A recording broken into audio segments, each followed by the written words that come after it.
Hello everybody, my name is Mike and welcome to another episode of Halloween Havoc. Next one. Come on. I know you know. Alright, well, until the person... thank you! That's about time. And when it's done, thank you. I will be reviewing in this video Ghostbusters 1 and 2. That's the theme of it. Yeah. That's not part of it. So anyway, in this video, Ghostbusters 1 and 2 I will be reviewing.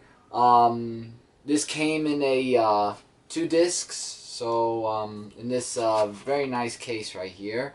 So I'll be holding up the both of them. So let's just start off with Ghostbusters, the first movie. This movie came out in the year 1984, and this one was rated PG by Columbia Pictures. So what Ghostbusters is, it talks about how 3 people, Ray, Peter, and Egon, became the Ghostbusters, an origin. It just started off that they got kicked out of the universities because they were going to become psychologists and stuff like that. Paranormal psychologists. Or paranormal psychologists. So, in order to get back into university... Paranormal university. Yeah, they had to find a way to make money. So, in order to paranormal do that... money. Okay, can you stop that now, please? So, in order to do that, they made their own business where they get to capture ghosts. That's a low price. And to be honest, the first one that they encountered was at the library, which I thought was really something else. And it's a really comedical way of how they became the Ghostbusters. You got the Ecto-1 car that makes these amazing sounds when they go after the ghosts. We have the debut of Slimer, who actually is in this movie as well. And... also, we find out that their business is in a fire department in Manhattan, New York. So, as the movie continues, there's this new client that comes in, Dana Barrett, who has been seeing these supernatural things happening at her house, and she sees a commercial of the Ghostbusters, who do all these... things and stuff like that. So, we all know Peter Venkman, which is my brother's favorite character, actually. He tries to smooch off of Dana Barrett and then becomes like, sort of a love thing for her. And, does all these, paranormal investigations. But not only that, we get introduced to another character, Louis Tully, who lives, next door to, Dana. Yeah, like a couple doors down from Dana, and he doesn't experience any supernatural stuff until the middle of the movie, where there are these demonic dogs that are chasing him. That relates to who it is as the movie continues, and it's actually Gozer, and we get a little bit more about Gozer and who he or she is. Or I'll just say the character, really. And what it is that it lives in the apartment where Dana and Louis are living, obviously. That possessed them. Oh, there's this one character that I really hate in this movie. The guy who played as Walter Peck. I think everybody Oh my god. You really hate him in this movie, because what he does is that he goes to the fire... place, the fire department actually, where the Ghostbusters were, saying that, oh, this is unlicensed, this machine, just shut it down and just get rid of it, because this can't be here. And what they're trying to say is, if you shut this off, all the ghosts they captured were going to be all over the city. And, well, sure enough, when they did that, that's when all the chaos happened. All the ghosts everywhere, and it was just a madhouse. And for them to get that happening again, even with Gozer on the loose, which was the main point of this movie. So as they go after Gozer, we have Dana and Lewis who got turned into the dog statues. And as they're trying to get rid of Gozer, there is also the Traveler, who goes by the name of Stay Puft Marshmallow Man, thanks to Ray thinking of the Traveler, which was really something. And they have to now get rid of both Stay Puft Marshmallow Man and Gozer. If you want to find out how they think of the strategy of that, you could definitely watch this movie. But this movie, I did leave out a bunch of things because I want you guys to definitely check this out. This, I give a rating of 5 out of 5. Really great starting point to Ghostbusters, and also we get a newest member, Winston, who actually joins the Ghostbusters towards the middle to the end of the movie.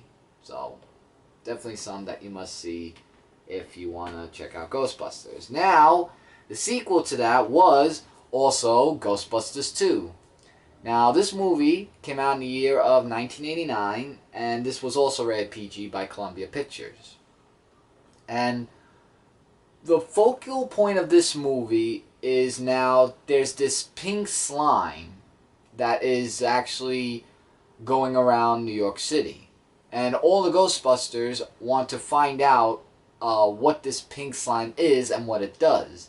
And what they do as Con Edison people, they try to get a sample of the pink slime, and that actually causes lights to go out in the city and lots of other stuff that happens. Also, Dana has a new baby, a baby boy named Oscar, that was also featured. And I just thought I'd throw that out there. So as they're in court, we find out that the pink slime reacts to emotions. Basically, no, it's not a cat. Basically, in the courthouse, when the judge was like yelling and screaming, it released. Ain't nobody got time for that. Yeah, they got released by these ghosts, and it was up to the Ghostbusters to actually get rid of them. And also, Lewis tries to become a lawyer, which I thought was actually pretty hilarious as well. And yeah, lots of chaotic stuff happens there. But then they get their title back as Ghostbusters. And they do like a whole big thing where they go all over the city, and they do that. Also, there is more about the pink slime. And also, we get introduced to a character, Vigo, the Barbarian, who is actually been spying on Dana from this painting. And she's like saying, I have this weird feeling, this painting is making these weird faces at me, smiling and looking at me and stuff like that. And yeah. And there is lots more that is shown as the movie continues. Let's see. Also, as the movie... Oh, who is the guy, the one that did the... It's Vigo...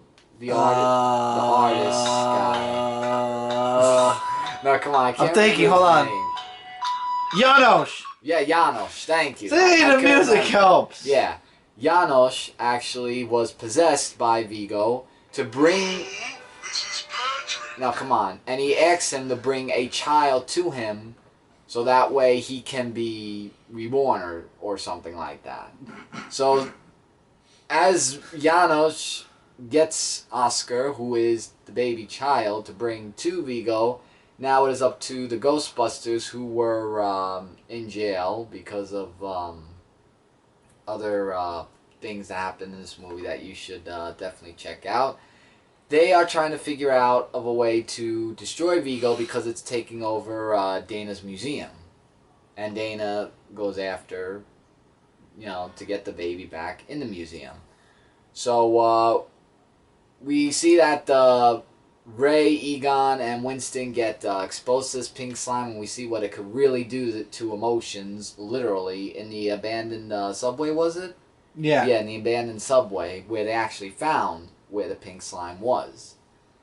And yeah, lots of crazy stuff. And they use the best thing I like about this movie is that not only do they try to shoot the biggest pink slime at the museum, they use the Statue of Liberty to come to life using the song Higher and Higher to get to the museum and just whack, just like that. And also Lewis gets a little spotlight of being a Ghostbuster for a brief few minutes, I guess.